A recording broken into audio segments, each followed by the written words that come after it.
Good morning, everybody. Did anybody bring any images to share with us?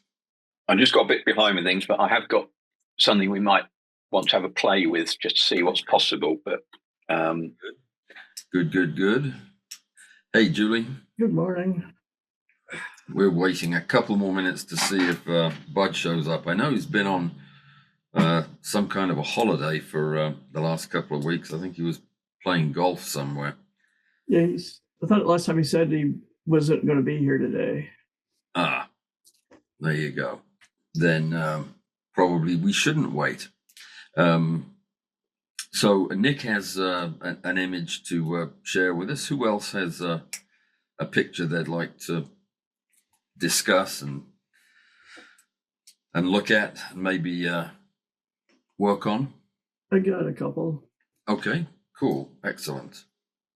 Anybody else? All right. Well, we'll begin then with Nick if he's. Yeah, could we go to Julia? Yours near already? Yeah, that's why I was a little late because I was. Okay. We'll start with Julie's, and what we'll do is, at least at first, we'll look at the picture and we'll discuss it, and Julie, you can do any tweaks or edits as we go along. But if you want other people to work on it at the same time, we'll just drop it in the shared folder over on the Google Drive. But okay, we'll start out this way. It'll probably be a little bit easier. So let's see if I can get this up there. All right. The screen is yours when you want it. Okay, there we go. All right, so this is what I've been working on this week, which is crystals. So what I was playing with this week was using channels for masking. So can you see? Yeah. Okay, so crystals, very. Yeah, so I've been watching this Brendan Williams technique of using channels. So first thing you do is look to see which channel gives you the best contrast. And so just flipping through, it looks like I used red. So you find the one that has the best, then you duplicate it. Julie? Yes? Is it possible to see the original? Yeah, let me bring up the original here. There we go.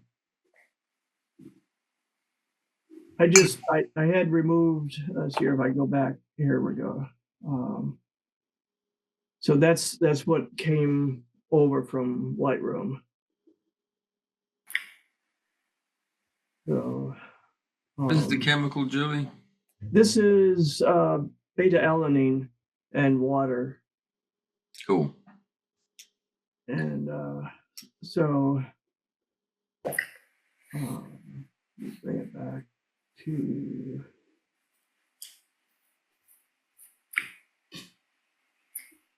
channels. All right, so when you've copied the channel that's got the best contrast, then you could use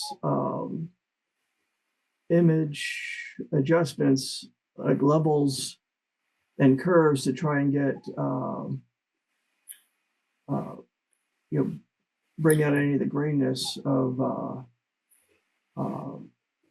the channel, just to try and improve the channel. Start with fresh red. What was your end goal, Julie? What were you trying to? I was trying to get a sharper mask so I could replace the background. Okay. And the problem a lot of times I have is fringing around the edges. And try to think, yeah, this one here had more fringing. So so on the original of this one, we have a lot of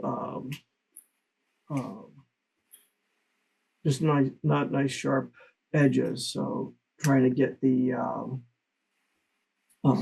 mask to be clean. Got it. So when you come up to channels, So, here you have a fair amount of contrast between the background and the crystal. So, so the blue, I think, was the one that came up, but up in the area over here, you have this hazing, so it's not a good sharp. And with crystals, a lot of times you do select subject and you still get a good edge. And so the way Brandon was showing is you, like I said, you duplicate it, and then you do make it active. Then you use like levels to try and improve the contrast to get sharper edges. And then you could go in and use like the brush tool on the multiply overlay function or dodging and burning to again try and increase the white of what you want in the black. And then when you get that cleaned up a bit, then you wind up with something more like this, where it's looking better. And then to improve it more and get some of these jaggies around the edges, do a trick where you go in and do a Gaussian blur. And the idea is to bring the edges so you can still see detail, but you're just softening the edges of your intended target. So you're having,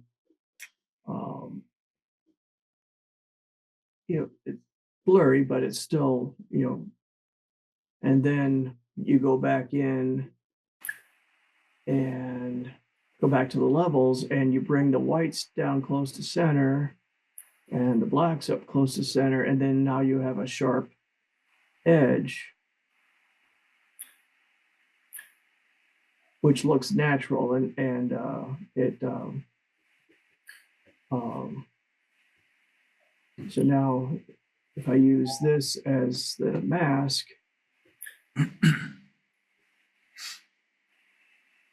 it's a lot cleaner than I was getting by using select subject.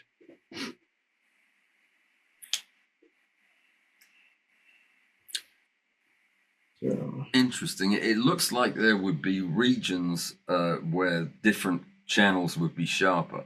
yeah, and you could go into here's an additional technique where you go into the image math, I think it is, or the calculations, and you could add, it's not like adding masks and such, but you can add to play that a bit more, but you take two channels and combine them, and you get a even better mask, especially if you're doing like a tree line where you have a lot of variations in the greenery and the background. Mm-hmm. And so the last step on this would be, if it still wasn't quite clean enough, you could go in and do your clone stamping to finish off any edges. A lot of times I'll put a solid color underneath my mask, just as underneath my layer mask, just to see if I have any breakthroughs. So I'll keep changing the color, and then when I'm sure I got a good mask, so I would want to get rid of these little spots around the edges. Mm-hmm. But then I'll go ahead and do the replace background. So this one I just made a gradient and then just played around with it with twirling and blurring and such. So Interesting. Who else is using that tool for masking?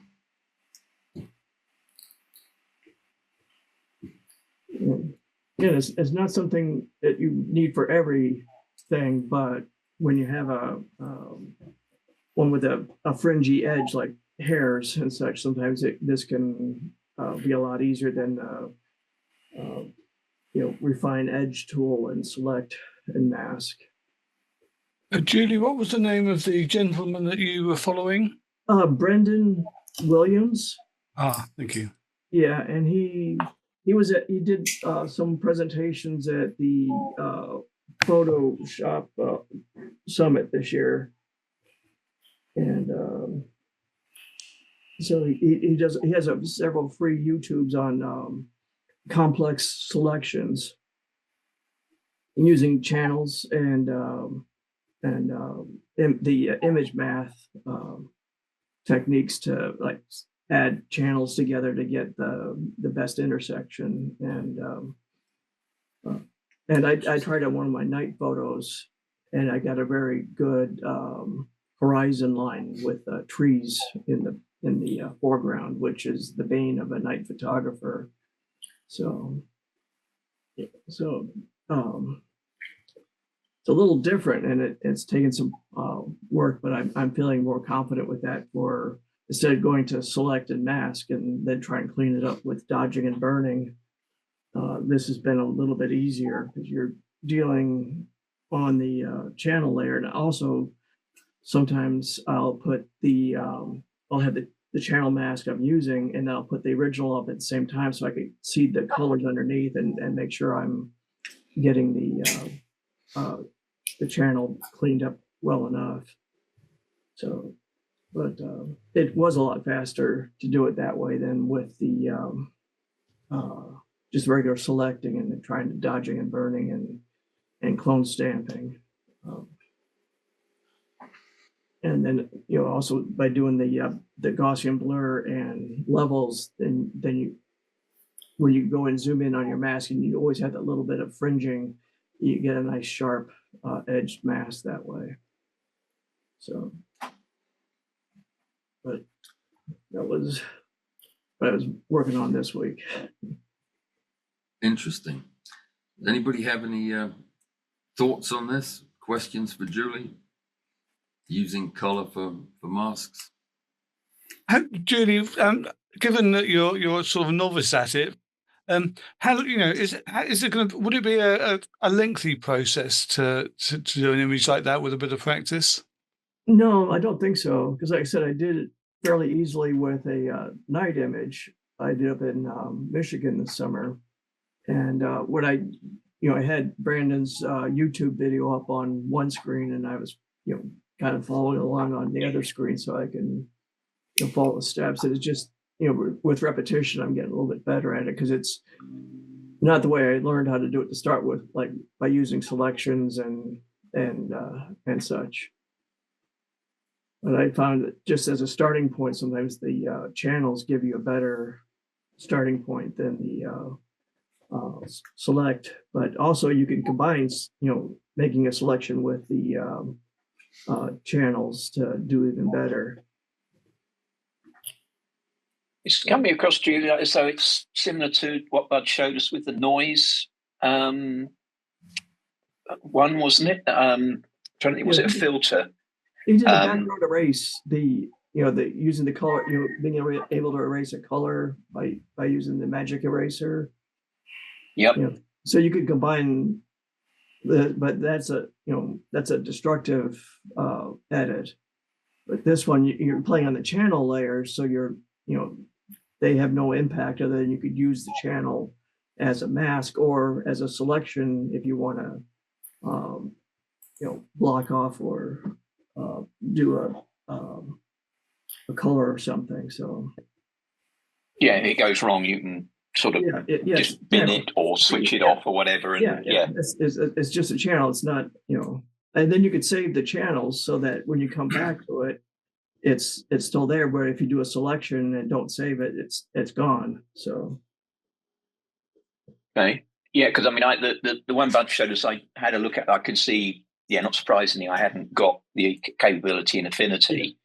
It's a Photoshop one, isn't it? So, and yet the channels, that's something I've played with in other ways of perhaps trying to sort of take a particular one channel, but haven't tried it, doing it with this where you can, achieve a mask, because it's that fine control you get, isn't it? Unlike the selection brush or something. Yeah, and like a lot of times, because if you're dealing with something like trees and a blue sky background, the select tool is going to be more, sketchy struggle. around the edges of the leaves. But if you go into the green or blue channels, you might find that you get a better contrast line between the tree and with crystals, Right. because we're dealing with false colors. It may not be as easy to start with, but but I just did the same crystal side by side, and I found that the channel masking worked a little bit better because of the irregular edges of some of the crystals there, and higher magnification and such. So it's not something you'd use for everything, but it's a technique if you're having problems masking, to give that a go. And then, like Brandon has the one where you're doing the math thing, where you're adding channels and such together, and getting an intersection where you get even better. His example, he's using like a suspension bridge, so you want to keep the bridge guy wires in, but mask out the sky behind it. And so using his technique, you could really narrow in on that contrast between the bridge support and the sky behind. And Cool. So Interesting. And his name is, say again, Brendan Williams?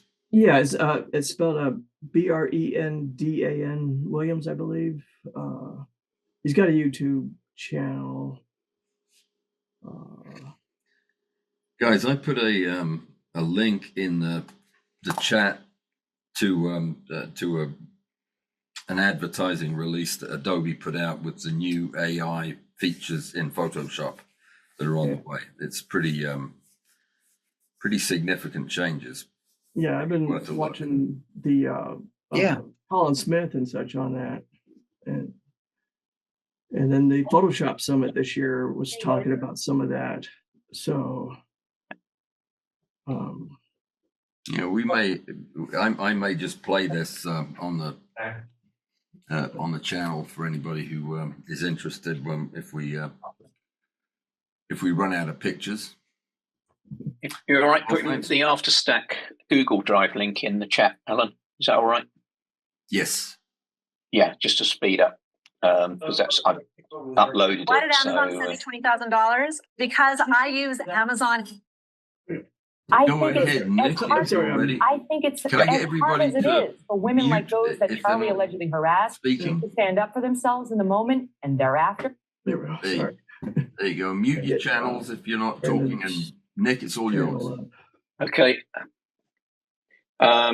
If anyone wants to download the picture to have a play themselves, I was thinking, yes, if Bud was here, Brendan Williams.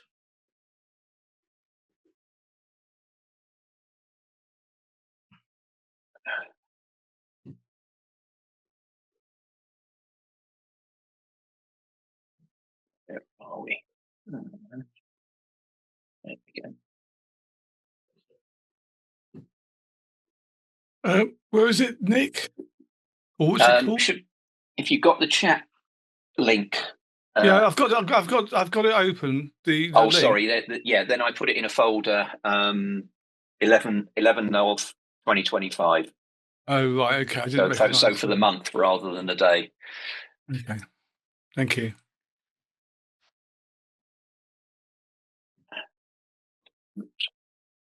We didn't.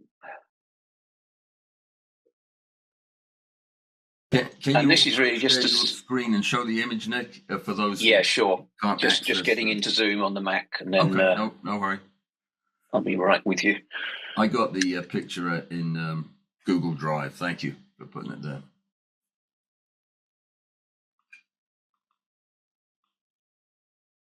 Okay, so continue with that. And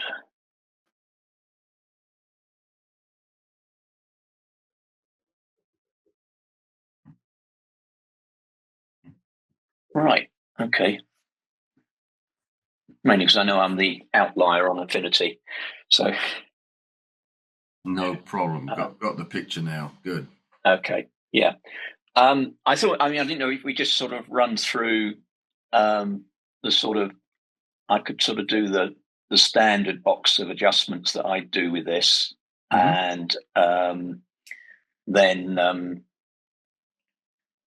I think I'll need to actually open up the TIFF file and just see how far we can get with it, because the flash technique is certainly, it's not the one that you would be recommended to use with water drops, but it was just as an exercise to see whether you could get a salvable image out of this, or if it's although straight away we can see that when this loads up, that there's already some stuff in here that would sort of say, yeah, well, you can do better if you change the lighting. But yeah, I mean, I would typically run mid-tone shadows and highlights on it. But also something I picked up that I've been playing with is using the individual colors as a mask. But the adjustment is one where sort of it's really just used to correct for on the curves adjustment, so that you make best use of the colors. So if I just typically do those first and just bring up the blue, and I won't be surprised if everyone sort of is going, what am I doing? But you see how much of the blue in this image is way down, and there's a whole portion, if you're adjusting, that is just not going to do anything. But what's interesting is I picked this up off one of the people who does Photoshop and Affinity videos.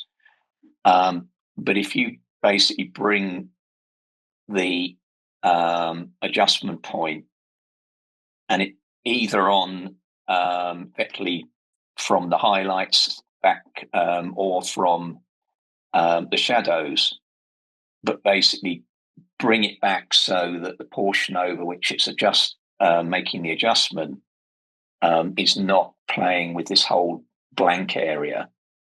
It does seem to balance the colors back.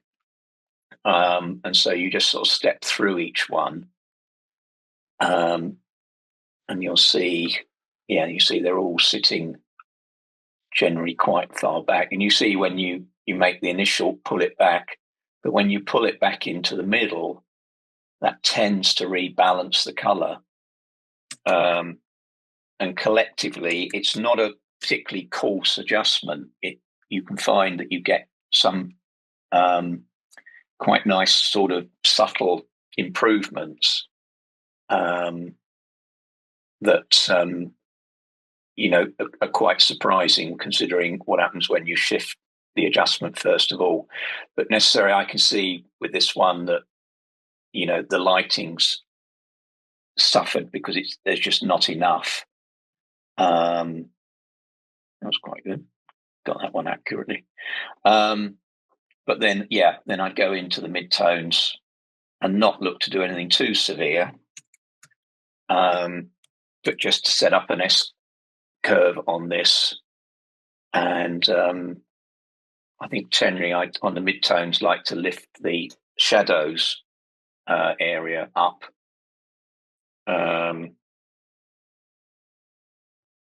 Oops, wrong way.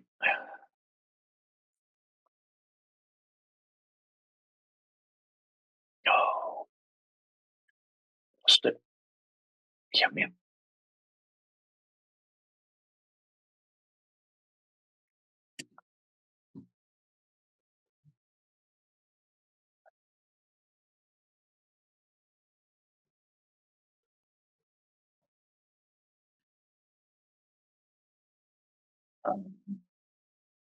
Then, just quickly do the shadows and the highlights.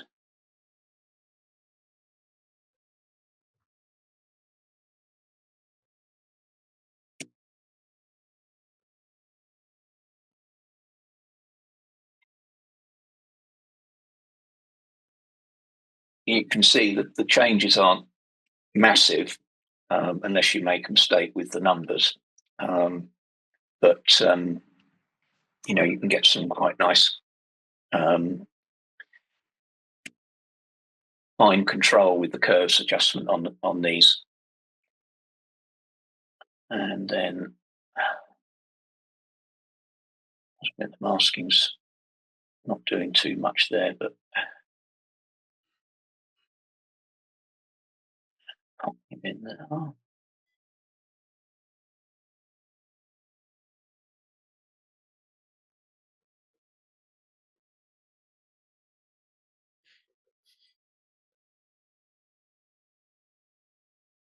And the last one.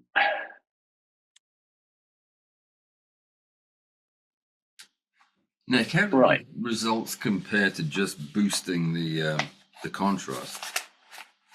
I think because actually in this instance, I think the only mask out of these, if I go to that, you can see that's the midtones mask. So you can see that is actually doing something. But if I go to the shadows, I think we'll see that it is showing up all as white, which surprised me a bit, but it's almost like it hasn't kicked in. Yeah, I think something's. Oh, I know what it is. Yeah, I didn't select the. Let's get rid of those because I realise now I didn't select the image itself when I set those masks, and it probably worth going back round on it because you'll see if I redo those that actually this only applies to the specific part that you're wanting, so mid-tone, highlight, or saturation, whereas I've tended to move away from brightness, contrast, those sort of things, because they're sort of quite a broad, coarse adjustment across the whole image. You don't get that control that you do by using a mid-tone or highlight or shadows mask on the thing. Fair enough. Okay. Let's drop it now. And then highlights.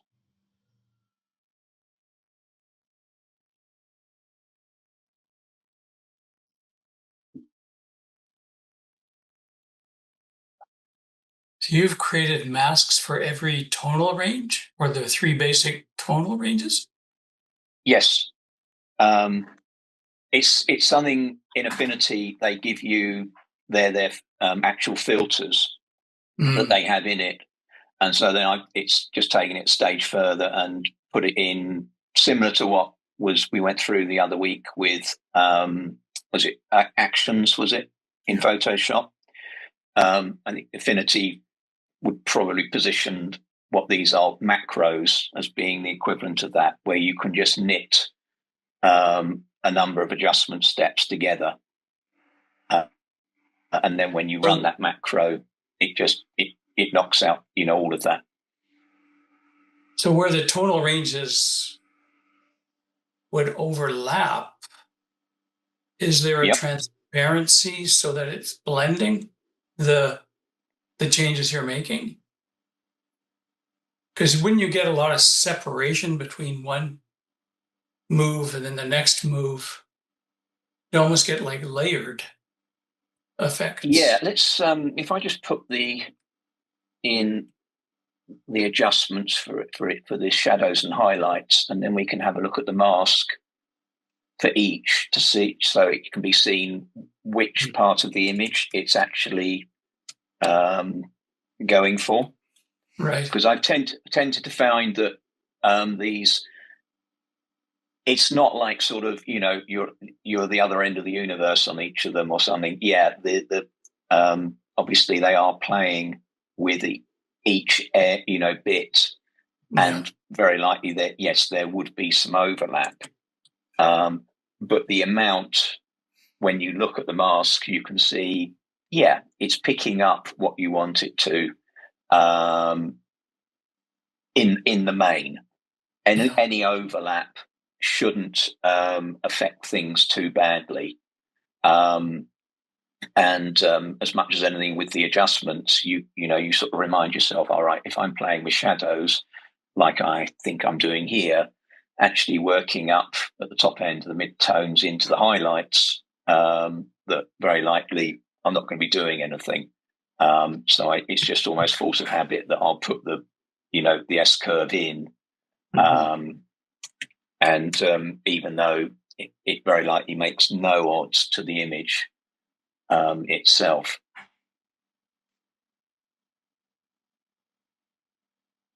So I'll just finish. The curves we see there, Yep, only fill up half the potential. yep. Is that the function of the masks, or that's the image? You only That's the image. Okay. As it's come through since I processed the raw image into the TIFF we're now working on. So your highlights are not, I wouldn't consider them, looking on that graph, as highlights. They're way down. No, I think there's next to nothing there, isn't there, Will, that you would actually say it's actually working on, and I think we'll see that in a minute. You might just be able to see it on the thumbnails. Right. There's not enough detail, obviously, to see what that's doing.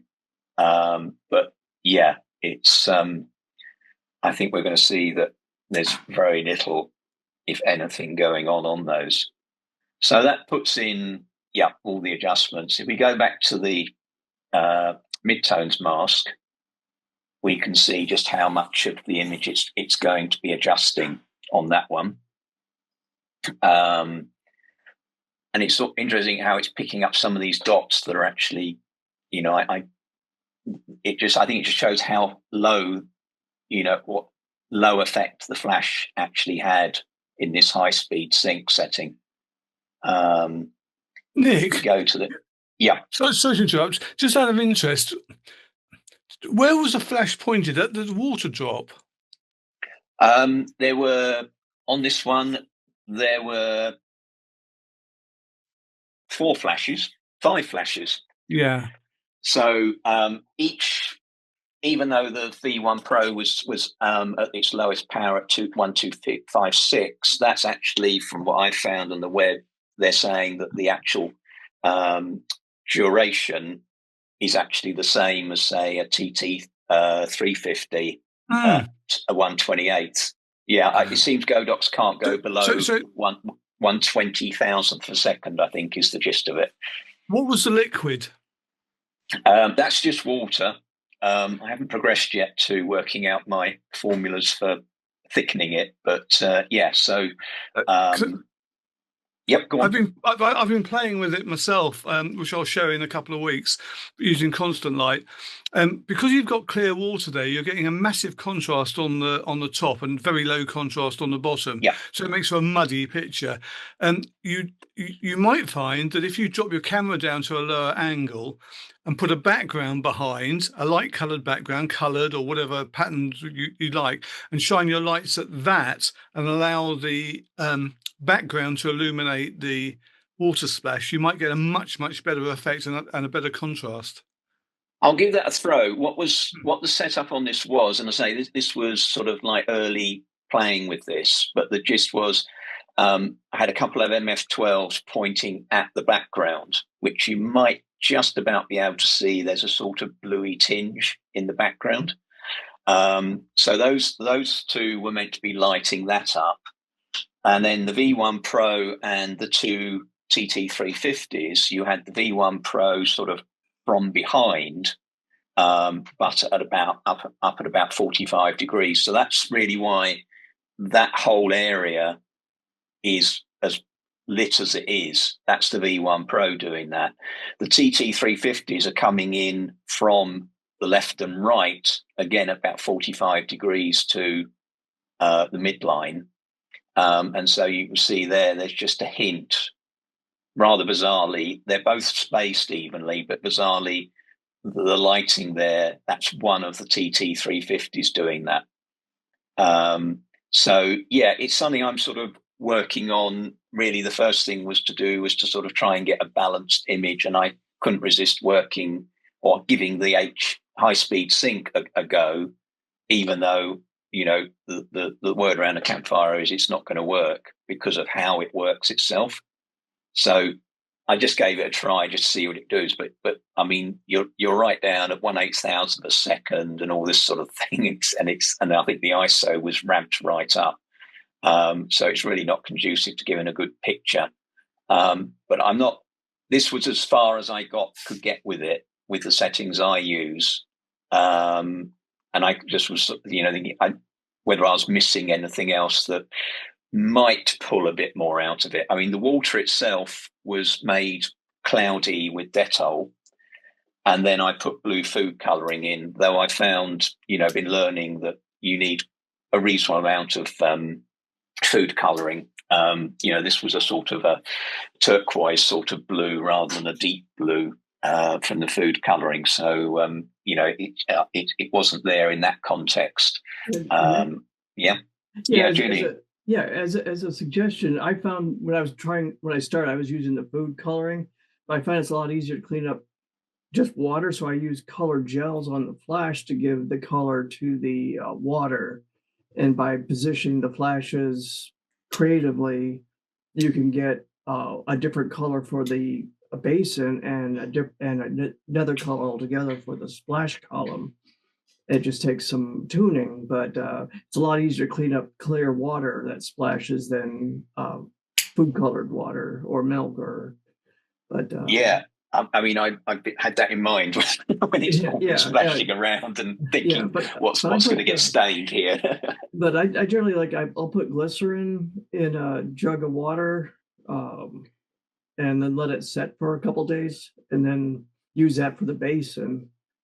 And but just using like a dark bottomed basin, and does it matter just playing around with the color gels and background surfaces like Graham was saying, and reflecting your flashes off creatively, you could really tune in a multicolored effect in the basin without having a lick of added color, physically. So yeah, I mean, I'm now, I think, at a point where I can now start playing with that area of it, because I've got the flash bit out of the way. For me, the bulb bit works best.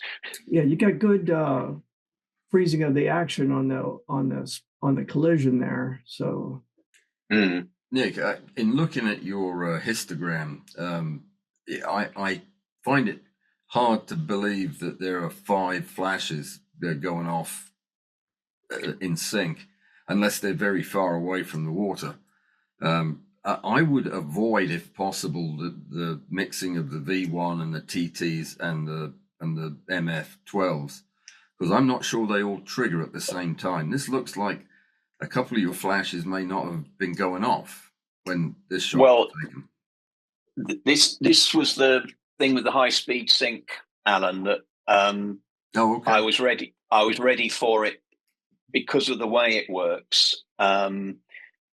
This, I think, ends up being driven off the shutter speed more than anything.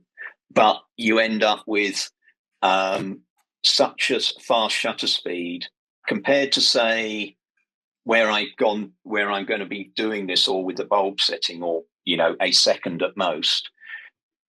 It allows the flashes to drive things, and the difference between the pictures I'm getting off from doing that, using that setup with an open shutter, and then allowing the flashes to do especially the exposure, they really are like night and day. So this really was just an exercise to see where would you have to go to even get something remotely close to a acceptable image with high speed sync, knowing the truth is it's not the technique to use.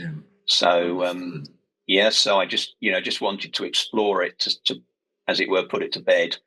But then today I was just sort of thinking, well, I've got this one picture out of all of them that gets close. How much could Photoshop or Affinity pull out of it? to give you something. But I mean, as we can see, it's as an image, it's never going to work because there's so much motion blur and everything else. But I'm not sure there's really too much on the post-processing side that's going to rescue this anymore, is there? I don't think so. There's a lot of noise in there. So, but yeah, when you change over to, minimum power on the flashes and, a second or half to a second on the shutter speed, it really is incredible how much, even when you use the sync speed on the flashes of the camera, the 1/250th. Yeah, it gives a nice picture on that one, but the sort of 1 second to half a second with the minimum power thing really is it's so noticeable and pleasing how much better the image is. But I'd certainly love to see what turns out from Graham's stuff, from being able to get it down to the effective exposure times that can offer with the Sony and the flashes and that sort of thing. And I'll just say, Nick, that even though I'm using constant light at the moment, I'm not going to show an image because it's upstairs, but but I'm using flash type speeds. I'm using 20,000th of a second or 1/25,000th of a second, and freezing it really well, which you should be able to achieve because I've done exactly the same thing way back. When I tried. And if you look at Allan's photography, I'm sure he's done it in exactly the same way. Yep. And the other thing I'm ready for is once you start thickening the thing up, apparently, from what I've seen on YouTube, that's when the explosions start gaining some height to them and this sort of thing. Yeah. At the moment, this is all, quite low down and everything else. So that's something else I'll be playing with at some point. But I'll give you a little tip. I can give you a little tip I did this morning. Don't mix food colouring and milk. Yeah, right. I was going to give you the same one. Yeah, I think it's all getting a bit expensive, isn't it now? So yeah, but if you want, I found that if you mix some plain yogurt with water, you can get a milk-like substance a lot cheaper. But again, the mess could be detrimental. But mixing a little bit of plain yogurt gives you that milk look and a little bit thicker than milk. Yeah. But if you the other one I was thinking of was, sorry, Alan. That's okay. I was just going to say, if you're doing that, as soon as you get through, flush a pint of water through your valve. Yeah, I didn't ever put it in the dropper. I just put it in the basin and then. Okay. Got it. Okay, good idea. Yeah, I wondered about I would call them poster paints, but the ones that you acrylic thin, the thin with water. Again, there's going to be the mess, but I wondered if that would give a nice dense color. Yeah. I found that just using colored gels on the flashes was a lot cleaner, and I could switch colors, without having, it's bad enough I have water going everywhere, but it's just clean water as opposed to red water or blue water and staining things. So the best colors I got was with ink. Yeah. The best stains I got were with ink too. Yeah. Okay, that was the only one I had. But if you get creative with the flashes, like I pull them like up above the basin and changing the angles. So, and then other times I'll put them like right level with the surface of the water. And a lot of times it's just day to day, different position gives you a whole different result. So it's and close. Yeah, close. And I just use on the Canon, I use the 250th second shutter speed and front curtain flash trigger. And once I get the timing of the collisions down, it's, I don't have any problem with the flashes. Giving me adequate lighting and able to keep the ISO way down. So, well, those the hoods that Bud designed with the MF12s, and then I adapted to my TT350s and they're certainly been serving a dual purpose of keeping the water off it for those. My MF12s don't seem to do as good as my speed lights. I'm not sure exactly what the difference is between the speed lights and the macro lights, but the speed lights give me a crisper image, and I'll use the MF12s to light the background, and then they use the speed lights to freeze the water drop. Do you ever look into what the power? I mean, what's the power setting on your speed lights, Julie? I'm not sure. It's I'm using the Godox B860s. And okay, so those I think for those, I think I've seen those go down to 1/128. Yeah. But again, it's I just put a colored gel on the front, and I could change totally without having to clean out the basin and such. And then changing out, like if I'm using a white basin or a black basin, and infinity appearance by just having the water filled to the brim so it laps over so you don't get the edge of the basin. But I could spend a couple of days doing nothing but water drops, and it's very meditative. Therapeutic. I liked it for that aspect as well. Yeah. I mean, I'll pop off a couple thousand shots in a day, just and it's addictive. And then you wind up with, out of 1,000 shots, I might be able to have like 800 that are useful, and maybe 100 that I would continue working on. So that's a nice ratio. Yeah. But the hard part at first is getting the timing dialed in, because every time you set it up, it's not quite exactly the same height as it was the last time. So the milliseconds are a little bit different, but I do use a ruler to get roughly the same distance above the basin. So and then the leveling, I put a 3-way level. I just glued it right to the valve, so I know I'm perfectly perpendicular to the water surface. Because I found that makes a difference. If you're off a couple degrees, the second drop doesn't land the same place as the first drop. Yep. So very good. Nice work, Nick. Thank you for sharing. Okay. Yeah. Oh, if in a couple of minutes, I'm getting a couple of pictures to show of the water drop, just so I can show Nick. But that'll be a bit later, if that's okay. Yeah, sure. Does anybody else have an image, water drop or otherwise, to share and discuss? Yeah, I've got some now. Alistair, okay, great. I tell you what, we normally don't do this on AfterStack days, but seeing as we've just got a couple more folks to look at pictures with, let's take a 5-minute break. Let me get my water guy straightened out, and I'll be right back. 5 minutes. Start back at 5 till. Yep. Alistair, do you want to go first? Is that okay? Yeah, okay. Try and share. No hurry, no hurry. First time sharing, so let's see what happens. Okay. Where are you in Scotland, Alistair? I'm actually in Carlisle. 10 miles. Okay. Sorry to hear that. Yeah.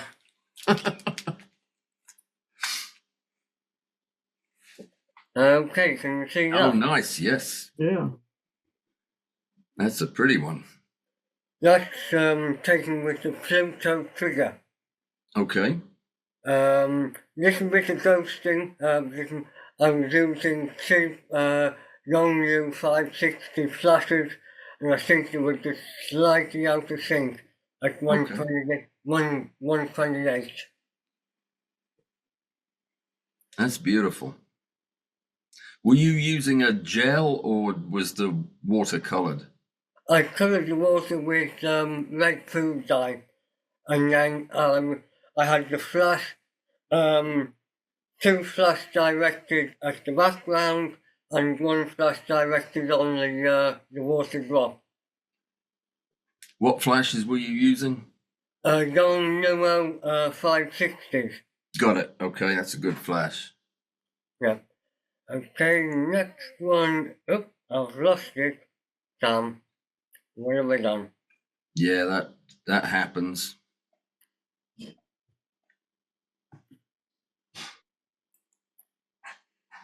This one's not a very big image, but this is playing. Go ahead, Alistair. You've unshared somehow. That last thing unshared you. If you wouldn't mind doing that again.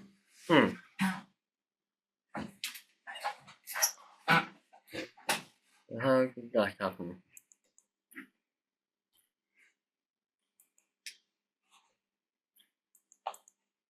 There you go. That's Yep. it. Yep. You're back on. Okay. Interesting. Okay. That's just a drop of milk placed on a black perspex sheet, again which is long yellow flashes and the filter drop, and then I reversed the colours in LAB in Photoshop. Okay. Interesting. What do you think is causing the softening, Alistair, in that shot? Probably because it's a very low res image and I've had to zoom in. Okay, all right, fair enough. And then the last one, if I can find it. Oh, that's me, that's sorry. Is that one. Again, little bit of ghosting, just with red food colour. Don't see that one yet. Right. So it should be in here. Yeah, okay, nice. That's interesting, the way the dye is concentrated at the base of the stem there. That's interesting. Yeah. I like that. That was food dye in the water drop itself. So I see Worthington text coming up. The food dye for some reason separated out. It works. And that's all I had. So let's see whether I can stop sharing now. How far away would you say your flashes were from your drop impact site? Flashes were probably about 4 or 5 inches. 4 or 5 inches, and your power on the Young now. 1/128. Okay, 1/128. I mean, that's a nice bright image. Was your ISO at base? At base. Okay, so clearly proximity is an important part of getting good lighting on these water drops. I mean, I put my lights almost on the bowl. I mean, they are really, really close in. I mean, I had to cover everything with plastic to protect them. First time I did it, my flashes ended up covered in water. Yeah, and mine ended up covered in milk and food coloring, which was even worse. Yeah, I have my own box of sandwich bags up in the studio, so I'm not stealing from the kitchen. Good idea. But I have had my flashes in the water, in plastic, just to get the positioning. Be careful. Yeah, but it just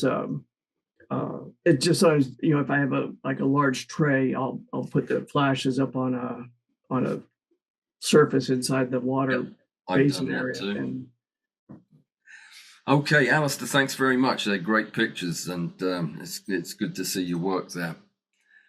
Graham. Well, I don't know how I can match Alistair's creativity, but mine. I only got my flash trigger cable yesterday, so the only ones I've got to show you are just pure water, literally pure water, with TDS of 0 parts per billion. So I will show you them, but don't be too critical.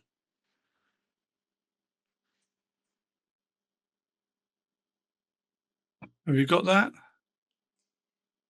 Yes. Oh, wow. That is beautiful.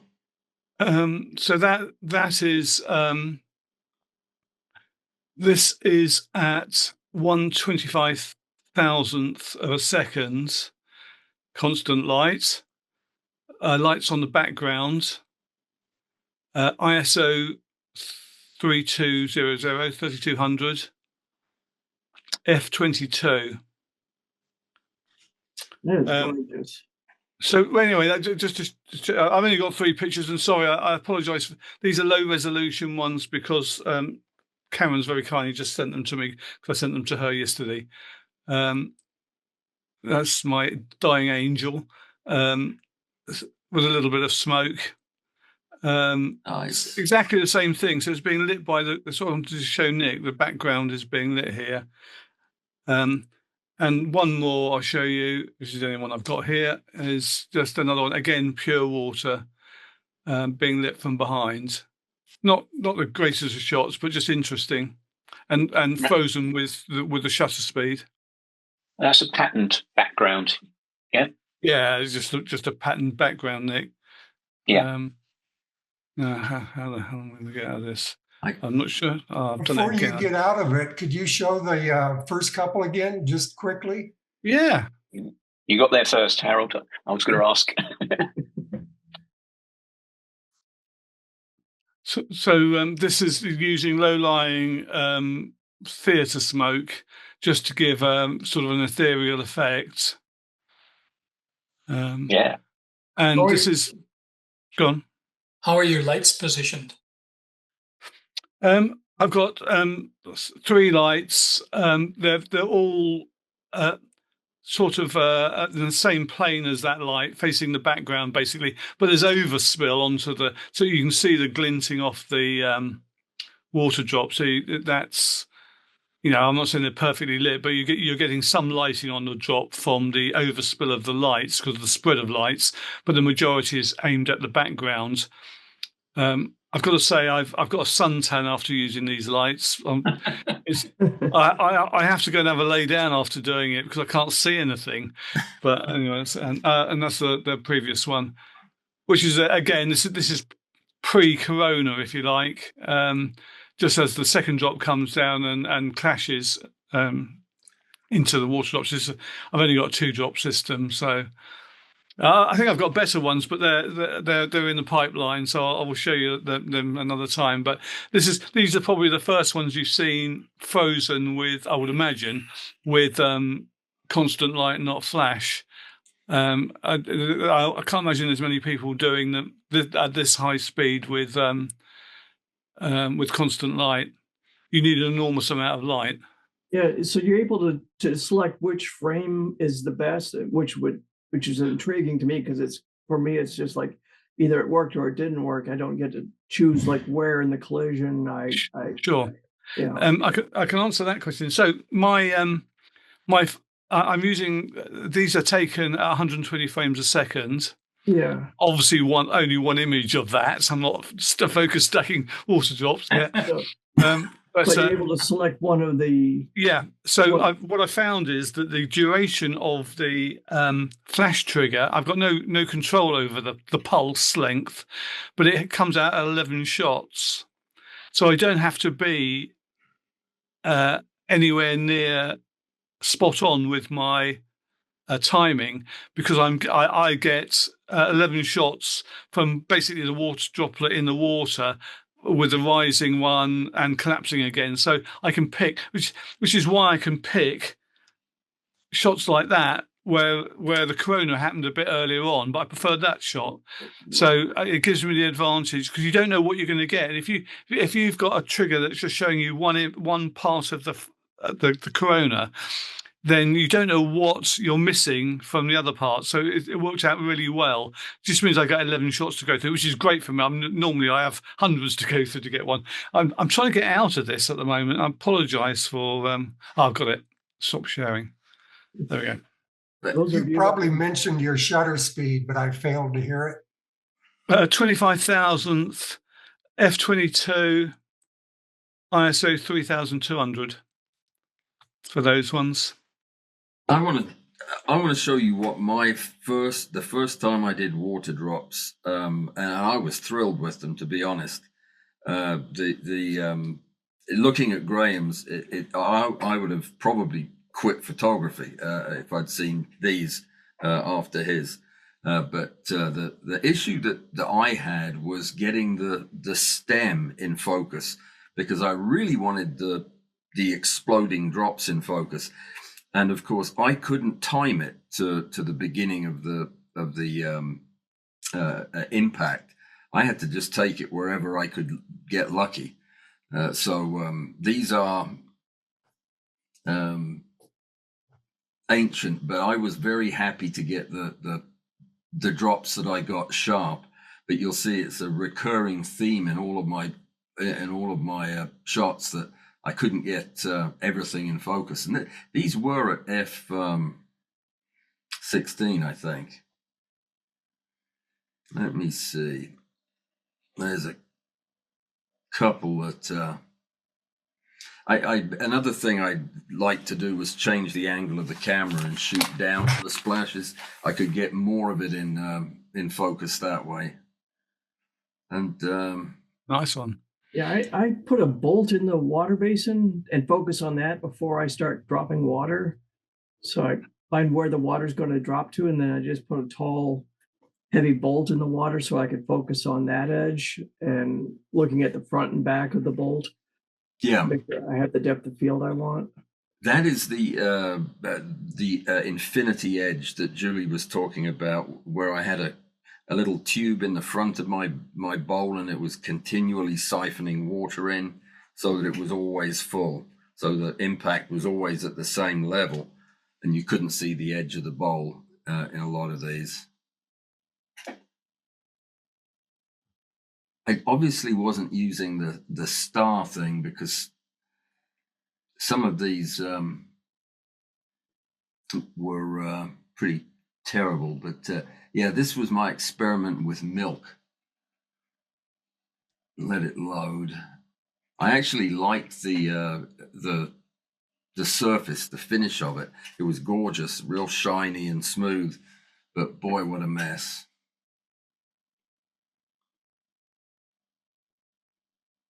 See my flash going off.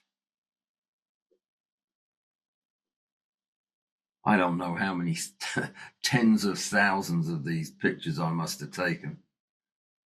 Yeah, I could easily, if I'm in a water drop mood, I could do a couple thousand a day for a couple days, and easy, yeah. And get it out of my system, and then I go back to something. A lot of fun though. I actually pulled my dropper device out of one of the boxes the other day. I think I want to get it fired up again. I don't have the kind of lights that I'd need for continuous, but that does look like a lot of fun. I think yeah, these were earlier ones. Anyway, I don't know how we got on water drops, but it is a lot of fun. But they can be challenging to mask and such because of the just the nature of the drops, because they don't always have a clean edge to do a selection onto. And if you don't do it right, it can wind up looking jaggy. Yep. I really loved the first time I saw just drops impacting the surface of the water. I thought that was remarkable. Got loads of pictures of that, but since we're on the process of on post-processing, I think it's fair to say, Alan, that you probably took that when you couldn't push the camera quite so high, and you didn't have the sort of AI sharpening tools that were available. Oh no, you looked at one of my originals. It's really dark.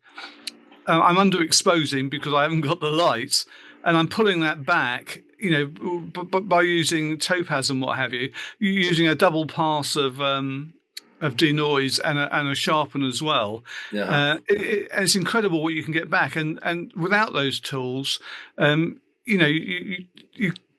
was a lot different. Even just a few years ago.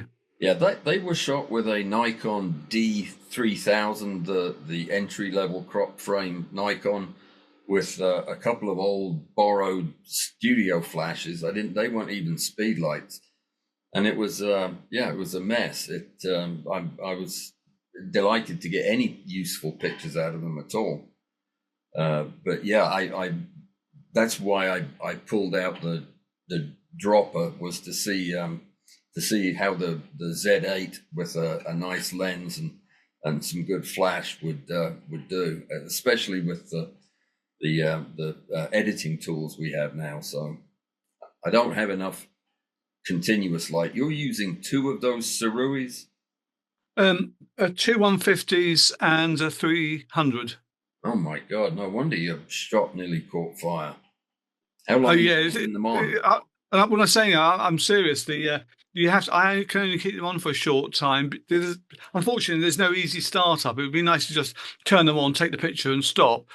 They have a warm up cycle, ramp up for obvious reasons, slightly, and so you have to press the button for 2 or 3 seconds on each one to bring them on, and similar to turn them off. And you have to be quite quick, because you're shining so much light on the background, it gets extremely warm extremely quickly. Well, fairly quickly, so you have to work quite quickly. The smoke helps deflect some of the heat, but it's. And honestly, I think I'm going to have to start wearing sunglasses. My cataracts are going to be suffering, I think. Yeah. Another technique I found is that if you sprinkle something like cinnamon on the top of the basin water, and it'll get drawn up into the explosion. Spread what on the surface? Cinnamon, or just light powder, talcum powder, cinnamon. I tried a couple of different. Very fat oil. Oh, you can do that too. But by putting something on the surface of the basin, it can get drawn up and give you some interesting effects. And I imagine the mica powder I used for resining might work well for putting a color glint into it. So I have some powdered carbon lubricant for mechanical parts, and that stuff is so finely divided. That would be interesting to watch. But even just like talcum powder, just something that'll sit on the surface that won't sink, and that's a whole nother couple of days lost on. Oh, definitely, yeah. So, Graham, you have these 3 bright lights shining strictly at your background. Yeah, and it would seem like that would totally wash them out. But the fact that you're shooting at a 25,000th shutter speed compensates for that. Yeah, and I've also pushed the because I'm using full frame, as you know. I'm shooting at f/22 because I desperately didn't want to get anything out of focus. So I wanted, well, like Allan was saying, the fore, aft, and middle in focus. So I'm pushing it to its extreme, really. You're going to have a hard time when you get the really big plates. If you shoot the mid collision when it all spreads out, because it'll cover the whole bowl. I mean, you have 6-inch depth to cover. I just tried to get on the same level that the explosion was at, so that you couldn't see the back of the disc. But it'll be interesting to see what you can get with that. You probably will be focus stacking the shots before long. I don't think so. You don't. It all sounds very easy, but you can see why. The advantages of flash. Having said that, there are other advantages doing it this way, and this is my experimentation into high speed rather than a definitive way to take water drops. Understood completely. Yeah, I'm glad you're doing it. It's they're just gorgeous. Some direction. Who else has some water drops to share? Can't just be the 3 of us have done it. No water drops in your past. Well, who has another photograph they'd like to look at and discuss? Or another subject, another question they'd like to ask? I've got a question. Yes, sir. Has anybody noticed when using Photoshop and the remove tool that if you use it quite a lot, you end up with black dots? Does that ring a bell to anybody? On the same image. Yeah. And Yeah, I if you just- think that Adobe are doing it intentionally to stop you overusing the remove tool. It will just give black spaces, and I think they want you to switch to using the spot removal or whatever it might be. I just wondered if anyone noticed it. I mean, I must admit, you know, occasionally I go a bit mad and I think when it's free, I might as well have a go with it. I will call one of my friends over at Adobe who would be in the know about that, and I will ask. And Thank I'll you. let you know. I've just noticed that with the new texture softening and stuff that the Topaz is in there, it's not as good. It's not coming up as clear as I thought it would probably come up. And of course, they're charging you now for all third-party items, aren't they? Plugins. How are they doing the charging? Are they just billing it to your existing account? I think you just run out of credits. So you're paying. I think it's about. I think every time you use, you know, Topaz or whatever it is that's within, you know, within the program rather than the actual plugin that we've been using to date. Mm-hmm. I think it's something like 10 credits, which is ridiculous when I only get about 15 or something ridiculous. I get like 4,000 credits, or at least I have 4,000 credits, but I know it varies on what you're doing. And if you're going to do like a AI remove, that's going to cost credits. If you do all your selections at one time, it's 1 credit. If you do each piece separately, each one generates a credit charge. So it seems patently ridiculous if you're already paying for Topaz. Yeah. That you have to pay to use it in Photoshop. Mm. I just keep using my original plugin. I don't use Photoshop's link into Topaz. And so do I. I think I mentioned this before, but the problem is that when you renew or get to the Photoshop package from new, they've drastically reduced the number of credits you get. I think you get 400 or something. I get like 50 or something ridiculous. Yeah, you can buy more, obviously. Yeah, but but the problem is I had the full suite, Adobe Suite. That's what I had, because I was in education. I got the education discount, and then when I couldn't use it anymore, sadly, I did try. They switched me over to the Photoshop and Lightroom package, and that immediately started it afresh, and I lost all the credits that you probably have. Yeah, I don't know how many credits. Where does it show your credits in your account? Yeah, if you go to your account, and on the right hand side there's a little drop down box. Yeah, and Topaz has started doing the credit thing too. If you do like the photo AI, if you want to render it in the cloud faster, it'll cost you credits. If you want to wait 20 minutes for it to do it on your computer, it's free. This is getting like over the top. This is, just beginning. They're making me want to go to a different type of program where I don't have to pay monthly. I'm just signing into my account just to I can't find my account. Yeah, you just Google it, Adobe account, Adobe account or something like that. Oh, I'm trying to find it in Lightroom. Yeah. Why is it all these programs get you to verify your identity every time? Oh, I don't know. So they can update the secret data they have on you to sell. Yeah. All right. Okay. Yeah, so if you get into your account, which I'm just about to do. I'm in there. And I think, oh gosh, if you go up to AI uses. If you go up to the right, top right, there's in my case, there's a little blue circle with a count written under when you hover over it. Blue circle. Yeah. Okay. Oh, actually, I don't. Yeah, the drop-down box tells me I have 25 out of 25 credits left, so I only get 25 credits. which Yeah, is I have excellent. 4,000, but I had 4,000. I was paying for the total package for a while, then I dropped down to the $29 one. But I have 4,000 out of 4,000 left. yeah. Yep. Feel sorry for me with 25. You got to pick the photograph you're going to sharpen this month. I'll ship it off to somebody else to do it for you. Well, you know, I'm paying for Nano Banana and I'm paying for Topaz.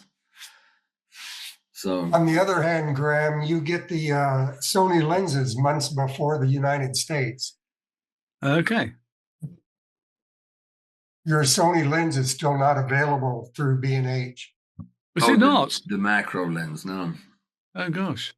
I was trying to look that up the other day. Well, of course, those photos were taken with it. Yeah. Obviously. Yeah. Very nice. Well, guys, we're going to quit 5 minutes early, if that's all right with everybody. Thank you so much for coming. I'll get this posted. I apologize for the delay in posting the last one. There's a problem with the way they're recording, and it takes 2 days to process before I can download it. And that's one of the drawbacks of doing it this way. But I will get this posted on YouTube as soon as I can. And hopefully Bud will be back next time with something brilliant to share with us. And until then, I will see you guys later. Have a great weekend. Yeah, Allan, I scoped up some slides like you suggested yesterday. So later today, I'll be able to see if it helped. I used some 2000 grit. Oh yeah. I actually had to do that yesterday too, and it worked well for me. So I hope it works for you. Yeah, so I got them. I'm waiting for them to finish drying. So it's Okay. But right now it looks promising. Let me know. Okay. All right. Take care, guys. Have a great weekend. Bye-bye. Thank you all.